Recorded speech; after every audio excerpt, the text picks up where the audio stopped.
Hello, dear viewers. Recently, I was wondering which bit of lore from Genshin Impact I should read through next. There's so many books and notes laying around the place and weapon descriptions and artifact sets. But I was doing a live stream and thankfully one of you came in and alleviated me from my overthinking and suggested that I read aloud the latest artifact sets. So, that is what I'll be reading through today, starting with the Aubade of Morningstar and Moon, and then I'll read through A Day Carved from Rising Winds. All right, let's dive right into Aubade of Morningstar and Moon. The description for the flower from this set, Moonlit Offerings Opulent Dream, reads as follows. A meticulously carved floral ornament meant to highlight the resplendent beauty of the goddesses of the heavenly moons, crafted in ancient times by artisans who sculpted statues of them. All right, let's get reading. Once there was an age when the silver wheels that guided the primal heavens yet remained three. At that time, the laws bestowed from the heavens had yet to be assembled, and the boundaries of humanity had yet to be defined. The sons and daughters of the gods were scattered across the newly wrought gardens and valleys, their number countless. The envoys of the sky walked among benighted human crowds then, sowing prosperity and wisdom. In the end, the prosperity promised by the gods kindled the flame of intellect, which in turn stirred the whispers of doubt. In quest of the answer, the people chose their priests. In fear of the answer, the priests anointed their kings. Mortal folly stirred the ire of the gods' envoys. Faced with their questions, the divine envoys uttered no word. And so, the people turned their gazes toward the sky, offering sacrifices to the three bright moons in the dark, sunless night. Above the night sky, the daughters of dreams and poetry kept vigilant, unceasing watch over the mortal world's every change. In the deep slumber of the Arion Rod realm, at the foot of the 70-tiered staircase, beside the gleaming silver vessels, until they heard that the hearts of these pitiful little humans would also stir with the lunar quakes. The night cast its eyes upon the earth, just as the silver stars once lit the way for the dragon's sky-faring ships. They brought madness and inspiration back beneath the moon. It was a reply that order could not give. When the morning star rose again, the archpriestess returned from the mountain summit with a small, circular talisman. This moon wheel was the new pact between the three moons and the people. All right, on to reading the description of the flower, Moonlit Offerings Parting Light. A quill that, in ancient times, granted boundless inspiration to priests who penned prayers to the heavenly moons. And onto the text. Once there was an age when the silver wheels that guided the primal heavens yet remained three. At that time, the winged one who tread upon morning stars and dwelt high above the moon became the Lord of the eternal heavens. The ark was moored, the matter of creation complete. The mountains and rivers were wrought in their turn. Beneath the earth and deep within the sea dwelt the fallen clans and broken kings of the old world. the Lord of the world within the eggshell drew a false veil to shut out the true bedeviled skies, obscuring dread that once robbed kings of sleep, even those who held dominion over beasts. The sun's fierce light swept the heavens clean, but the freshly forged throne still reserved a place in the sky for the three sisters of the moonlit night. Perhaps by its design, even a world where the elements surge in perfect order still needed tides. The lectors of 30 Nights knew that alone they could not protect this lonely, desolate planet from the inevitable doom that approached. Before the coming of the final extinction, no victor in the struggle of good and evil could be worse than the doom of falling together into eternal oblivion. Perhaps their former lord, shrouded in mist, would never find the answer. Or perhaps that answer was already at hand. As they had hoped, the great ruler of the firmament spurned the destroyer veiled in black mist. No doubt, through its long voyage across the shadowed realms, it had witnessed countless stars meet their end. And so, they too chose order, or, more accurately, made space to accommodate it. That was the age when the three moons shared governance with the morning star. That was the age when eternity was yet eternity. The next piece in this artifact set is the Sands, Moonlit Offering's final hour. The description reads as follows: an hourglass meant to commemorate the final hour, prepared by sages who, in ancient times, sought truth from the heavenly moons. All right, let's jump right in. Once there was an age when the silver wheels that guided the primal heavens yet remained three. At that time, the primeval dragon nurtured by the perfumed sea sailed deep into the skies, disappearing into the mists among the stars. So deep were those dark mists that even the light of 1,000 stars could not escape their gravity.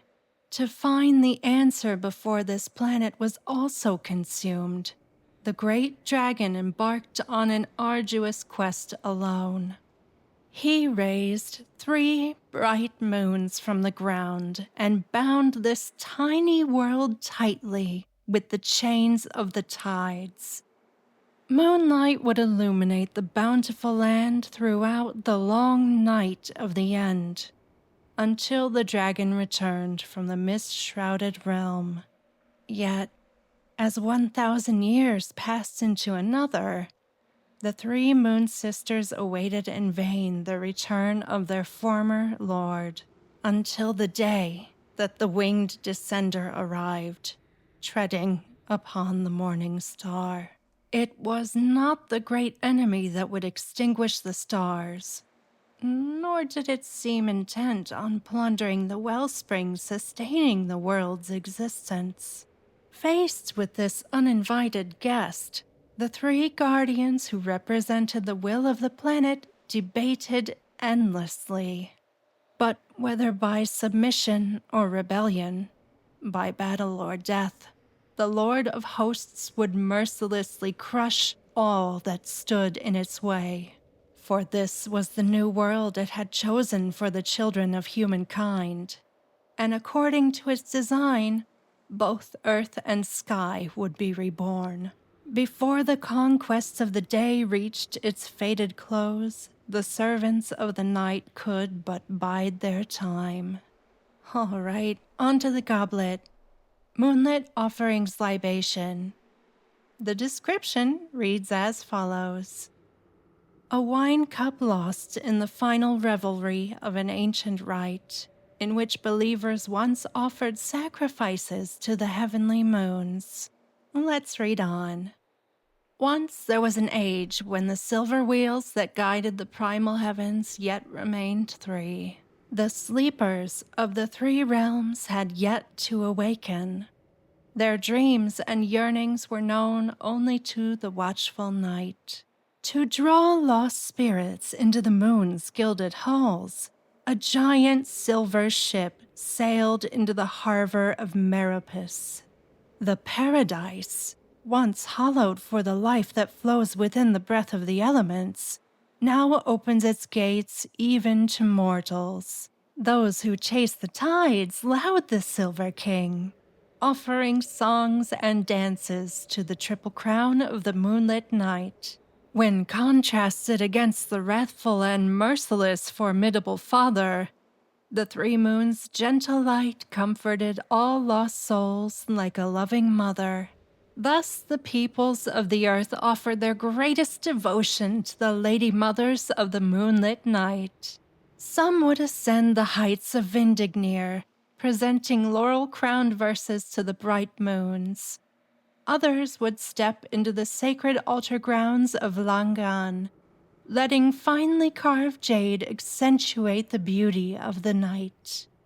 And still others would, in the sacred groves of Arcadia, obtain golden bows from oakwood.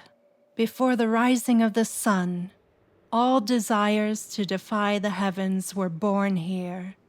But in the homeland chosen for the children of humankind by the Lord of Eternal Heavens, moonlight was no more than a single strand of sacred grace. To probe the heavens was forbidden, for every quest beyond the appointed rules led only to destruction. Finally, when the long sword at the edge of the world cut across the sky, eternity itself reached its end. On to the last piece in this artifact set, the circlet, Moonlit Offerings Silver Crown. The description for this reads as follows. A silver circlet set aside at the final syllable of a hymn, worn by poets who, in ancient times, sang in praise of the heavenly moons. Diving right in. Once there was an age when, of the three silver wheels that guided the primal heavens, two had fallen. The world, no longer sheltered by eternity, marched toward its final breath, awaiting the return of the new moon. When the eternal moon fell, the heavens and earth were thrown into chaos. When the iridescent moon shattered, the crimson shadow sank into the abyssal sea. When the frost moon ceased to turn, nations faltered and fell into ruin. But the primordial perfumed sea still rippled for the 1,000 lunar quakes that shook it every year, and the long ballad woven from golden strings never ceased, even when silver stars were cloaked in dust. Through the layers of the sky's veil, the people of the earth could not bask in true moonlight. Yet the tides of the river of time bound them together, come shadowed night or sunlit day.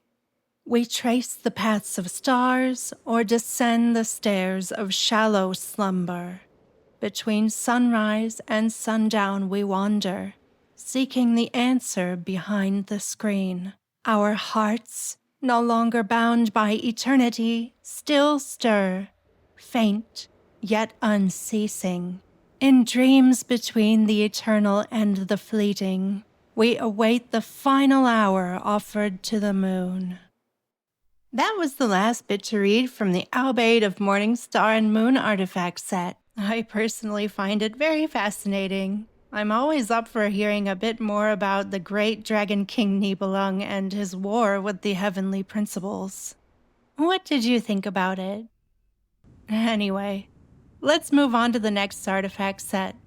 A day carved from rising winds. The description of the flower, Windborn Flowers Spruktiktung, reads as follows. An azure crystal bloom that never withers, said to have once belonged, in ages past, to a wandering girl who invoked the 1,000 winds and countless flowers. All right, let's dive right in. Looks like we're starting off with some dialogue from the new head of the Gunnhildr clan at the city of Decarabian. In the name of Gunnhildr's clan head, I hereby pledge allegiance to the newborn god. We once wandered through knife-like north winds, enduring grievances as cold as burial shrouds. Our homeland has long been buried in the dead, silver silence, and our old customs have faded into desolate ruins. But, like flowers forged by fierce winds, our spines shall never bend. We shall never betray friendship in days of bitter darkness, and we shall never forget the oath written in blood. In the name of Gunnhildr's clan head, I hereby pledge allegiance to the newborn god. We shall not, like the Gottini clan, proffer songbirds wrought from pure gold. Nor shall we, like the Ringi clan, pledge glorious deeds of war to the wind. Unlike the Brukteri, who raise sacred halls, or the Sitones who present exquisite verses, we lay before the wind nothing but blossoms, ardent hearts, and a sincerity that shall never fade. In the name of Gunnhildr's clan head, I hereby pledge allegiance to the newborn god. We have stood against fierce gales and fought shoulder to shoulder with divinity atop the tower. We have seen the tender breeze as well. After the gloom, we are reborn beneath the spring sun. Should the winds one day rage anew, and a tyrant seek to torment mortals again, we shall not hesitate to stain the bright blossoms with blood, even if it means turning our backs on the divine throne once more. If the winds remain ever gentle and the heavens look kindly upon our realm, we shall guard the song of Mondstadt without faltering, as the new winds once bestowed upon us their sheltering grace. In the name of great Arcadia's descendants, thus do we crown the newborn god with the 1,000 winds. May your words be as true as those of our former lady, until the faith of all beings becomes one with poetry. May your deeds be as those of our former lady, until our former lady acts as you do. All right, let's read the description of the feather. Dawn's brilliant oath. A feather accessory of azure, clear as the dawn, said to have once belonged to a guard who cast aside his name in ages past. Let's dive in. That was a barren age of old, a time when the pale dawn had yet to pierce the cold night. The warrior clad in iron had never beheld the open sky. Sharp winds held aloof the frozen heavens above. Warriors were meant to obey their charge, to smother in their very cradles those rebels skulking in darkened alleys, those who dared shake the towering spire. Yet at the songs that flowed from the strings of that young bard's lyre, the warrior laid down sword and blade, not by tongues of treason beguiled, or by promises of illusion swayed.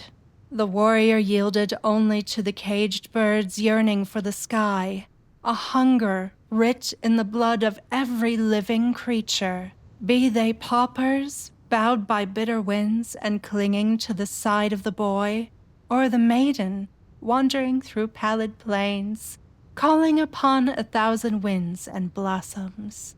Be they a small sprite of the wind, heart stirred by the boy's music, or soldiers going no less hungry than those they were bid to subdue. Be they old bards bereft of their eyes, or wandering craftsmen shorn of their hands, or sick and ailing souls, countless in number, their names lost to the wild wind's howl. All alike steeped in that song, gentle as the morning breeze, warm as dawn light seeping into cold nights, would lift their eyes as one and gaze upon the sky, still far above. Even she, the God King's most favored confidant, that taciturn, iron-cold huntress, grim of tongue, yet true of heart. Surely 'twas but by duress of her erstwhile master that her fair hands were stained with innocent blood. For how else might a clutch of soft-spoken words have turned her away from the tyrant, and set her feet upon the path of those who stood against him? Though ineloquent by nature, she too must have longed, like her companions, for a gentler dawn to come. And so the silent warrior cast aside both duty and name, weaving her snare from within the shadows, gathering, for the boy who sang of morning, the winds scattered across the long night, until at last they rose to blow against the towering gale wail. Let the nameless flowers kiss away your tears, and grieve not for the parting that tomorrow brings, until the breath of dawn erases my name and reveals for you the light that is true. I'll write under the description of the sands a note in spring's light, an hourglass filled with azure sand. For reasons unknown, no matter how it is turned, the grains within it refuse to stir. Let's read on. Iron blades fail to slash it, nor can imprisonment of stones confine it. The wind has no fear of the future, but constantly flows in its direction. O sorrowful tyrant, no matter how much blood stains your hands, as long as the wind still blows, you shall not claim the freedom of song. As the tempest raged before the crumbling divine throne, the frail youth strummed the strings of his lyre for the final time. The melody, once only played in the shadows of dark alleys, whispering courage to the downtrodden, was now tempered by weary years of strife. It was forged into a roaring defiance of the many, a tempest that no storm could rend asunder. If mortal flesh could not transcend the seat of the gods, if the song of this moment could not stay the hand of calamity, then let the desires of countless such moments merge with the yearning for liberty that echoes through unnumbered ages. Let the bone-chilling hatred of a single instant be diffused into the long span of time as petals drift upon the breeze. In a single extraordinary moment, the youth, whose very body became the instrument, strummed strings that once belonged solely to the master of time. Even the mother of the thousand winds was stunned, her eyes falling briefly upon the desolate northern lands. That violent, fleeting storm transformed into 1,000-year-long poem of wind and hue, into breezes caressing clear springs and fragrant fruit wines, into the distant songs of pines and pastoral melodies across viridescent fields. It became the sword that pierced both royal blood and the venomous dragon. It became the solemn vows of old and the sighs of lovers. At the break of dawn, the symphony of 1,000 years began its first note. Its name is Mondstadt, and all those who hold freedom in their hearts are its musicians. But the flesh and blood of the first to strike the strings could not carry the weight of a nation's song. The great symphony, summoning the usurped power of time, poured a moment's burning fury into 1,000-year instant. The bard's body fell with the collapsing tower, and the name that ought to have endured was swept away by the winds of time, like frail snows melting upon the breath of spring. It was lost beyond recall of both memory and voice. Only that tiny wind spirit, on the day when the Mother of Time and Wind bestowed her authority, claimed silently a strand of time from bygone days, along with the name that even the reversal of years could not save. My dear friend, take now this breeze of 1,000 years, and with it a yearning for joy and dreams of liberty. Do not grieve for me, while the wind still blows. Folk shall sing as I once did, of their hope for tomorrow. All right, on to the description of the goblet, held in Poss's unspoken tale. An ancient goblet, its azure surface weathered by time. It is rumored to have belonged to an unnamed bard in ages past. Let's jump in. That was a barren age of old, a past when gentle spring winds had yet to melt ice and snow. Cups of azure had never held sweet wine. Naught but bitter songs flowed from mortal lips. The taciturn archer loosed the last arrow at the tyrant, spilling her lifeblood to pierce the unwielding wind wall. The chorus of defiance swelled, and the breeze surged into a tempestuous tide, striking deep into the heart of the lone king. Thus should have ended the rebellion of mortals against gods, for the Lord of the Storm was cast down from his high tower. Yet, before the heroes breaking free from their bonds could mourn their fallen comrades, a wild storm gathered, fraught with malice to engulf all who were granted a new life. That was the final lament of the tyrant. Forsaken by all, his delusions unmade, amidst the wreckage of his throne. Even the frailest of gods, clinging to resentment as their end nears, can topple the mightiest strongholds wrought by mortal hands. Let alone the God-King himself, whose might could sever frost and snow, cleave mountains asunder with winds of wrath, and fell drakes with a single arrow. Those who had poured every ounce of their strength into the strife of God-slaying could now no longer stay the unforeseen woe. The hope newly kindled upon the ruins seemed destined to be devoured by the wrathful storm, ushering in utter desolation at the very instant when roaring annihilation was about to strike. What came into view of the sprite, the knight, and all beneath the tower was the boy, frail of form and unskilled in war. He strode into the raging wind while his fingers danced upon the strings of his lyre. Never before has any song revealed the hidden secret of that hour, nor has any poem probed its truth. The wind, which had teeth to rend the very bones of the earth, fell abruptly silent. Later devotees would call it a miracle. None but the exalted god of songs knew the words inscribed before the dawn. Here we are now at the last artifact piece of this set and the last part of this story. Let me read the description for Minnesong of Love and Lament. A luxurious hair accessory adorned with jade and azure crystals, said to have once been a token bestowed by the Lord of Storm upon a favored recipient in ages past. Let's read on. Blood-red wine gleamed in golden cups. Water-hued jade lay upon pale braids. Bare feet no longer treaded slivers of silver snow.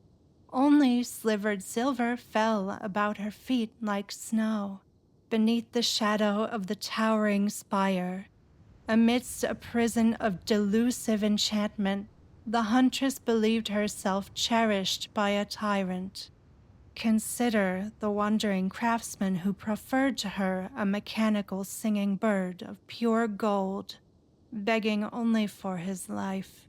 Both his hands were shorn by her king's cold, sharp wind, lest such a toy ever be made again for another's delight.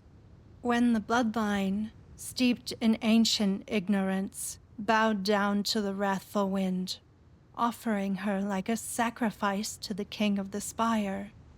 The huntress, who once roosted with owls on withered boughs and danced with hawks across the plains, knew not that the Lord of Wind, feared by all, would elevate her to the place of favored counsel. So skilled was she with the bow. Before she met her king, she knew not the tenderness of love, nor the searing sting of hate. Before she met her king, no human heart had ever stirred the huntress treading the plains. If there are those born with dreams of kindness and liberty, yearning to cleave the wind-wrought wall of desolation with their song, and if even gods may be ensnared by their own delusion and conceit, doomed to drown in the barren dream called eternity, then there are those born wanting, only able to fill their hollow hearts with blind devotion. My beloved master, save you, none have shown me gentle dreams, neither the kiss of waves upon the sand, nor greenwood's embrace of verdant earth. The fierce wind never reflected the suffering of cowering ants, and she beheld none but the lonely figure of the god-king. For her master and savior, who taught her the meaning of love, it was fitting that those fearful, loathing eyes were quenched.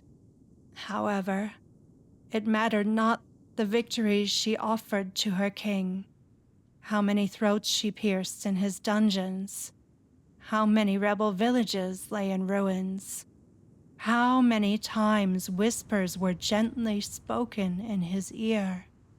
The king, enthroned atop the spire, crowned by the fierce wind, who scorned, oppressed, and indulged each of his subjects, never poured upon her the love he spoke of.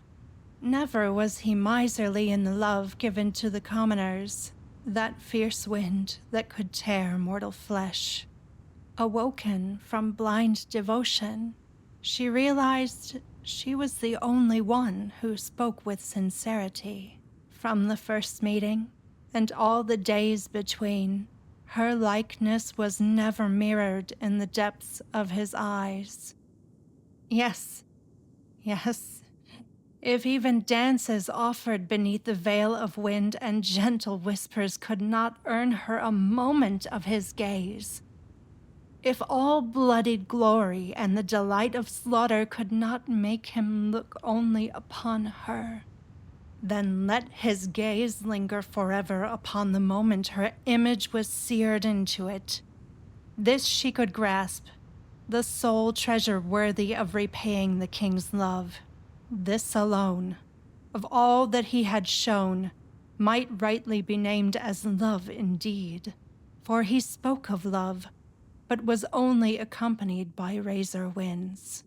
My beloved master, save you, my heart shall love no other. So I beg you, look only upon me, none but me. Thus spoke one, a mortal knowing naught of love, to a god who could not know it.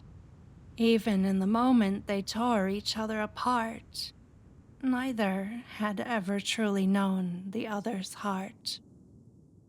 That is the end of A Day Carved from Rising Winds. I hope you all enjoyed listening as much as I enjoyed reading the stories in these two artifact sets. Special thanks to Stwabrt for the suggestion. If you enjoyed this reading, which was done by me and not AI, by the way, or if you're a fan of Genshin Impact, feel free to like, subscribe, hit the bell for notifications, and if you have any requests for any books that I could read for Genshin Impact, leave me a suggestion. Until next time, enjoy the game, enjoy life, and I'll see you in the next one. Bye, darlings!